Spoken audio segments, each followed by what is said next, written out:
subscribe. Di rumah tangga itu tidak bergantung seberapa lama dia sudah menjalani pernikahan, tapi seberapa dewasa dia menyikapi perbedaan. Catat.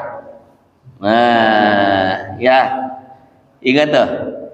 Rumah tangga itu bukan seberapa lama dia sudah menikah, tapi seberapa dewasa dia menghadapi perbedaan. Betul nggak? Makanya yang namanya rumah tangga 5 tahun pertama itu belum rumah tangga, itu baru ta'aruf. Alhamdulillah wassalatu wassalamu ala Rasulillah Muhammad bin Abdillah wa ala alihi wa sahbihi wa mawalah, la haula wa la quwwata illa billah. Qala ta'ala yarfa'illahu alladhina amanu minkum walladzina utul ilma darajat. Wa qala an-nabi sallallahu alaihi wasallam man salaka tariqan yaltamisu fihi ilman sahhalallahu lahu bihi tariqan ilal jannah. Yang saya hormati dan saya muliakan segenap hadirin jamaah Musalla Baitul Mukmin, wabil khusus Ketua Dewan Kemakmuran Musalla beserta seluruh jajaran pengurusnya, para orang tua, para tokoh, para sesepuh yang mohon maaf tidak bisa disebutkan satu persatu namanya, namun tidak mengurangi rasa hormat dan takzim saya kepada beliau-beliau semua. Baiklah hadirin jamaah yang dimuliakan Allah, pada kesempatan kali ini kita akan melanjutkan kajian kita. Kemarin cerita-cerita Isra Mi'raj ya. Sebetulnya udah paham semua kan Isra Mi'raj? Ya, kemarin cuman fawaid-fawaidnya aja. Nah, sekarang kita lanjutin aja deh kitab Al-Miftah yang membahas tentang fikih rumah tangga. Jadi rumah tangga itu unik sekali hadirin. Ada orang yang usia pernikahannya baru 1-2 tahun tapi dia sudah bisa berumah tangga. Dan ada orang yang usia pernikahannya 10-20 tahun tapi belum bisa berumah tangga, ribut terus, belum ada keterbukaan, masalah konflik dan lain sebagainya, belum bisa berarti berumah tangga ya. Sementara ada orang yang baru 1-2 tahun berumah tangga tapi apa? Sudah terbuka, saling menerima, saling berbicara, komunikasi, ini namanya apa? Sudah bisa berumah tangga.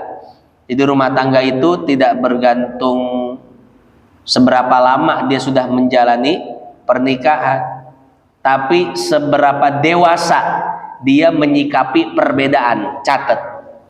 Nah, ya, ingat tuh, rumah tangga itu bukan seberapa lama dia sudah menikah, tapi seberapa dewasa dia menghadapi perbedaan. Betul nggak? Makanya yang namanya rumah tangga 5 tahun pertama itu belum rumah tangga, itu baru ta'aruf. Jangan dipikir masa-masa pacaran. Nih, pacaran itu sebetulnya nggak boleh ya. Saya nggak memperbolehkan pacaran, dan jangan bilang saya memperbolehkan. Tapi kan kebanyakan orang pacaran, betul. Dipikir kalau udah pacaran semuanya terbuka, belum. Masih banyak yang disembunyikan. Kapan terbukanya? Nanti setelah akad nikah, satu rumah, satu ranjang, satu piring, satu kloset. Bilang kan misah klosetnya. Ini kloset kamu, ini kloset aku. Nggak mungkin. Ya, baru di sana terbuka. Ternyata, masya Allah, ya, kalau tidur mangap, ngoroknya luar biasa, baru kebuka itu makannya tumpah-tumpahan. Waduh, istri kayak gini diajak kondangan malu-malu ini. Kenapa sih bang jarang ngajak saya kondangan? Lah kamu makan kayak berantakan banget, mana makan buying, malu-maluin amat. Ya baru kebuka tuh masing-masing kekurangan dari pasangan. Di sanalah tantangan bagi kedua mempelai ini. Apakah mereka akan mempermasalahkan itu atau akan saling menerima keadaan itu? Ya, kalau saling menerima, insya Allah rumah tangga beres, cepat dewasanya berarti. Tapi kalau masih menuntut satu sama lainnya harus begini, harus begitu, ya rumah tangga ya sudah, ya jauh dari harmonis, sakinah, mawaddah, warahmah. Jadi intinya rumah tangga itu saling menerima, seperti itu. Nah sekarang kita akan melanjutkan kajian pada pembahasan hukmu ta'liqit tolak bil baro'ah, hukum menggantungkan talak dengan pembebasan hutang. Suami bilang, kalau kamu membebaskan hutang saya maka jatuh talak. Nah, ini berarti apa namanya? Talak gantung dengan pembebasan hutang. Idza allaqa zauju talaqa zaujatihi bi ibraiha iyyahu minal mahri masalan. Apabila seorang suami menggantungkan talaknya dengan pembebasan mahar, pembebasan hutang maharnya, misalkan. Karena yang namanya kawin boleh nggak hutang? Boleh. Amun tera mah. Ya. Jadi yang namanya orang kawin kan biasanya kontan ya. Ini ada nih orang kawin agak lain emang, ya, agak lain. Maharnya itu hutang sengaja. Saya nikahkan anak saya kepada Nabu dengan mahar 1 miliar. Waduh, orang udah kagum semua nih. Dibayar hutang. Wah, mantep. Ala kulli hal, walaupun malu tapi sah nggak? Sah. Malu nomor 18. Yang penting sah. Jadi nikah itu maharnya boleh kontan, boleh ngutang. Nah, akhirnya si laki-laki bilang kepada istrinya, kan dia hutang mahar tuh, punya hutang mahar kepada istrinya. Kata suaminya, istriku, kan istrinya minta cerai mulu ya, bang, cerai. Kata suaminya, ya sudah, kalau engkau mau membebaskan hutang maharku, maka jatuh talak 1. Itu namanya apa? Menggantungkan talak dengan pembebasan hutang suami. Au minad dain alladzi laha alaihi kan qala mata abrotini min mahriki au min dainiki fa anti talik fa abroathu min dzalika. Kemudian si perempuan pun menyetujuinya. Ya sudah, saya bebaskan hutang mahar abang kepada saya. Maka seketika itu pula secara otomatis jatuh talak 1. Jadi yang namanya talak gantung itu tidak perlu ucapan lagi ya. Kalau sudah dilakukan, maka sudah secara otomatis jatuh talak. Kalau suami bilang kalau kamu keluar rumah maka jatuh talak 1. Ya sudah, kalau dia keluar rumah maka jatuh talak 1 secara otomatis. Tidak perlu suami mengucapkan oh ya sudah saya talak, nggak perlu. Karena dengan keluar rumah saja talak yang digantung itu otomatis terjatuh. Sama seperti suami mengatakan kalau kamu membebaskan hutang mahar saya maka jatuh talak 1. Kalau perempuan tiba-tiba membebaskan, ya sudah saya bebaskan, langsung otomatis jatuh talak. Fayushtaratu liwuqu'it talaq sihhatul baro'ah min jami'id dain awil mahr. Falau lam tasihil bara'atu bi an kanatiz zaujatu ghairuna fi dzatit tasarruf auja hilatan bil mubrominhu fala baro'ata, dengan syarat jatuh talaknya kalau seandainya pembebasan hutangnya itu memenuhi syarat. Apa syarat hutang dianggap bebas? Syarat hutang dianggap bebas adalah si perempuan, si istri tersebut itu adalah orang yang berhak membebaskan hutang-hutang suaminya. Seperti si istrinya sudah dewasa, si istrinya tidak gila, dan lain sebagainya. Artinya apa? Artinya kalau istrinya itu gila, istrinya itu stres, kemudian suami mengatakan kalau engkau membebaskan hutang maharku, engkau talak 1. Kata istrinya, ya sudah, tetap tidak jatuh talaknya. Kenapa? Karena si istri adalah orang yang tidak bisa membebaskan hutang. Nah, jadi membebaskan hutang pun ada syaratnya. Enggak semua orang bisa membebaskan hutang. Misalkan saya contoh yang lain, kita hutang sama anak kecil. Dek, minjem duit apa? Berapa bang? Gope. Waduh, anak kecil punya duit banyak banget. 500.000. Waduh. Ini bang, anak kecil, anak SD. Nah, kemudian kita bilang, dek, udah lunasin apa bang 500.000? Ya kan, adek kan walaupun PAUD jajannya sehari 1 juta. Iya bang, saya kan anak orang kaya ya. Abang kan kaum rebahan, pengangguran. Kacau nih anak kecil ya. Ya, apakah anak kecil ini bisa membebaskan hutang? Gak bisa.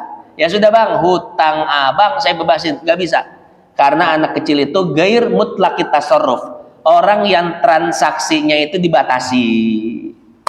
Anak kecil belum boleh melakukan transaksi jual beli, sewa menyewa, meminjamkan hutang, membebaskan hutang, dan lain sebagainya. Ya, nah, jadi seperti itu. Mungkin kalau gambarnya tadi dia minjem hutang ke anak itu berdasarkan persetujuan orang tuanya, tapi anak itu tidak bisa membebaskannya. Ya. Nah, sama ada sebagian istri itu termasuk orang yang tidak bisa membebaskan hutang. Seperti istrinya itu agak lain, agak stres gitu ya. Kalau ngomong kurang nyambung, atau misalkan mohon maaf gila. Nah, itulah istri-istri yang tidak sah pembebasan hutangnya. Jadi kalau suami minta dibebaskan hutangnya dengan syarat cerai, nggak jatuh talaknya. Kenapa? Karena si istri pun tidak sah untuk membebaskan hutang-hutangnya. Nanti di fikih itu dibahas dalam masalah babul hajar. Hajar itu adalah pembatasan transaksi. Jadi ada beberapa orang yang transaksinya itu dibatasi. Kenapa? Untuk kemaslahatan. Ya, contoh anak kecil. Anak kecil punya harta warisan 271 triliun. Wah, itu mah korupsi ya. Bukan warisan, itu mah korupsi. Warisan kayaknya nggak banyak-banyak amat dah. Ya, paling tiga pintu kontrakan doang paling. 271 triliun, Masya Allah. Jangan ngomongin 271 triliun, udah ngomongin 1 triliun aja. 1 triliun berapa duit? 1000. Lah si Otoy punya duit 1000 miliar, malam ini nggak bakal ada di musola. Toy ker di mana? Ker dinner di Singapura. Waduh. Iya, Tegal Gede ya. Orang Tegal Gede bahasa dinner. Dinner guys berubah. Lah boga duit 1000 miliar bebas. Isu kan arek breakfast di Malaysia. Waduh. Jajana montong Thailand. Waduh, mantap. Lah 1000 miliar, Pak. Iya. Nah, ada orang yang transaksinya itu dibatasi oleh agama. Seperti siapa? Anak kecil yang punya banyak harta. Orang tuanya meninggal dunia, dia anak laki-laki satu-satunya, akhirnya dia mewarisi seluruh harta bapaknya. Nah, ketika dia mewarisi seluruh harta bapaknya, maka transaksinya itu harus dicegah. Kenapa? Untuk kemaslahatan dia. Satu saat nanti sudah dewasa. Karena kalau anak kecil, transaksinya tidak dicegah, tidak dibatasi, maka dia pasti akan menghabiskan uang tersebut, betul nggak? Ada uang warisan bapaknya 1.000 miliar, diserahkan semua, nih ini warisan dari bapak kamu lah, dipakai naon ke budak SD dah. Wah, traktir guru semuanya, wah ada traktir. Mengotoy boga dieu teu? Teu boga, deh 1 juta. Wede. Mahin teu, henteu 10 juta, mahin teu cepet juta. Wah, kecil. Nah, jadi seperti itu ya. Jadi anak kecil itu transaksinya harus dibatasi. Kenapa? Untuk kemaslahatan dia. Siapa yang harus megang? Sebetulnya ini pihak pemerintah tugasnya. Ya, atau kalau pihak pemerintahnya tidak melaksanakan hukum Islam ini, ya dipegang ibunya lah. Dipegang ibunya, ditaruh, ditabung, dideposito dan lain sebagainya. Diamankan hartanya. Nah, ini namanya al-hajar, pembatasan transaksi. Bagi beberapa orang yang terindikasi tidak bisa mengelola hartanya. Nah, jadi bagi orang yang tidak bisa mengelola harta, nanti dikelola oleh negara hartanya, dipegang, diatur dan lain sebagainya, atau oleh keluarga lah ya kalau sekarang itu. Nah, ada model-model perempuan yang seperti itu. Perempuan yang transaksinya al-mahjur, mahjur alaiha, dia itu dibatasi. Karena apa? Karena dia tidak maslahat untuk menggunakan hartanya sendiri. Maka perempuan seperti ini tidak bisa memberikan pembebasan hutang mahar kepada suami. Berarti kalau dia tidak bisa membebaskan hutang mahar, ketika suami mengatakan saya talak engkau dengan syarat engkau membebaskan hutang maharku, talaknya jatuh enggak? Tidak jatuh, karena pembebasan hutangnya pun tidak sah. Kurang lebih seperti itu ya. Jadi jatuh talak itu dengan syarat kalau pembebasan hutangnya dianggap sah. Wala tolak wa yushtaratu aidan ilmu zauji bil mubraminhu jinsan wa qadran wa sifatan kama yushtaratu ilmuha hiya bidzalika. Kemudian disyaratkan untuk jatuh talak ini, maka suami istri itu harus tahu berapa kadar hutang yang dibebaskan. Si suami harus tahu dia punya hutang berapa, kemudian si perempuan pun tahu kadar hutang yang dibebaskan berapa. Ya. Karena kalau nggak tahu masalah, Pak. Kata si perempuan dikira hutangnya kecil, cuman 10, 20 juta. Ternyata hutang 100 juta. Tahu gede begitu, nggak mau saya membebaskan hutang tersebut ya. Jadi disyaratkan harus tahu jumlah hutang itu, baik si perempuan ataupun si laki-lakinya. Wa an la tata'allaqa bil mubra'i minhu zakah walam takhruj. Kemudian harta hutang maharnya itu tidak berkaitan dengan zakat. Artinya apa? Kalau berkaitan dengan zakat, maka keluarkan dulu zakatnya. Kalau tidak dikeluarkan zakatnya, maka tidak sah talaknya. Ya, istriku, aku talak engkau dengan syarat engkau bebaskan hutang maharku. Ternyata maharnya itu apa? Sawah, udah panen tapi belum dikeluarkan zakatnya. Ya. Ya, otoy ketika nikah, wow, maharnya luar biasa. 20 hektar sawah buat neng tercinta. Mantap. Udah akan nyesel otoy, tibang kos kieu. Dibere 20 hektar. Nyaho kos kieu mah bere 2 petak we. Nyesel otoy ya. Ya. Nah, jadi seperti itu, mana bayar hutang lagi ya. Nah, kalau minta dibebaskan, maka salah satu syaratnya adalah harta tersebut harus sudah dikeluarkan zakatnya. Kalau belum, maka tidak sah menggantungkan talak dengan hal tersebut. Fa in kana zawju jahilan bil mubramin au ta'allaqat bihi zakah walam tukhraj lam yaqa'it talaq. Apabila si laki-laki tidak tahu kadar hutangnya atau tahu akan tetapi hutangnya itu masih memiliki kaitan zakat, maka tidak sah talaknya. Wa bihadza bi khilafi ma idza kana dzalika fi siqati aqdin. kan yaqula laha khala'tuka au talaqtuka 'alal bara'ah min mahriki masalan. Beda dengan khulu. Khulu masih ingat gak hukumnya? Coba definisi khulu dulu apa? Khulu itu talak berbayar. Nggak gratis talaknya ya. Khulu itu adalah talak suami kepada istri dengan syarat istri harus memberikan sesuatu pada suami. Kalau engkau pengen saya talak, kasih saya pajero. Waduh, talak ada syaratnya. Maka ini disebut dengan khulu. Nah, beda dengan khulu. Kalau khulu itu tidak disyaratkan tahu berapa harta yang dikhulu oleh si laki-laki, ya. Seperti misalkan dia bilang khala'tuki au talaqtuki 'alal bara'ah. Saya menghulumu dengan syarat engkau membebaskan hutang-hutangku. Sah kalau seperti itu. Fa innahu idza abra'athu ma jahliha yaqaut talaq ba'inan bimahril misli.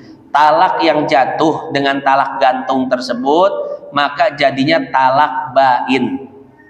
Coba masih ingat gak talak itu terbagi jadi berapa? Pertama talak roj'i, talak yang masih bisa rujuk, yaitu talak 1 dan talak 2 yang belum habis masa iddahnya. Yang kedua namanya talak apa? Bain sugro. Apa itu bain sugro? Talak 1 dan talak 2 yang sudah habis masa iddahnya, atau talak khulu, itu termasuk bain sugro. Yang ketiga bain kubro. Apa itu bain kubro? Talak 3. Talak 3 itu baik dalam masa iddah atau sudah selesai masa iddah, itu masuknya bain kubro. Pertanyaan, apa perbedaan dan konsekuensi bain sugro dan bain kubro? Masih ingat? Kalau masih bisa rujuk, kalau bain kubro rujuknya harus dengan syarat-syarat yang tertentu. Ya, bain itu nggak bisa rujuk sama sekali. Cuman bedanya bain sugro, kalau dia ingin kembali berumah tangga maka cukup akad baru, mahar baru dan wali, selesai. Tapi bain kubro, ketika dia ingin kembali berumah tangga maka syarat-syaratnya sangat berat. Pertama syaratnya apa?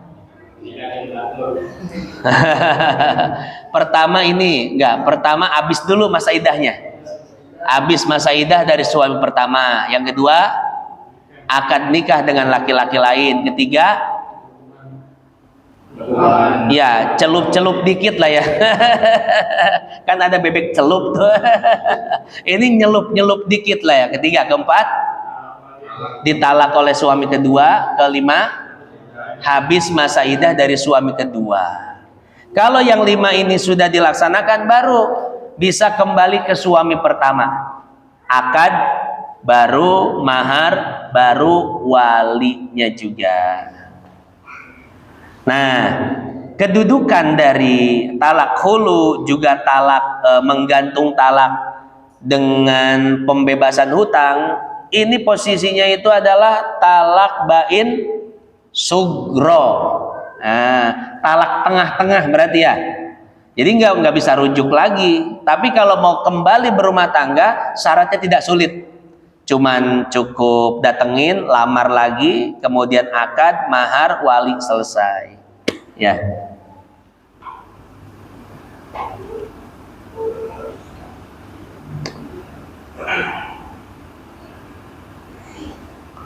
Wa dzalika li anna fasad al-iwad fil khulu' la yu'athir fi wuqu'i talaq bi khilaf at-ta'liq fa innahu la budda fihi min wujubil mu'allaq alaih. Kurang lebih seperti itu. Titik. Wallahu a'lam bissawab.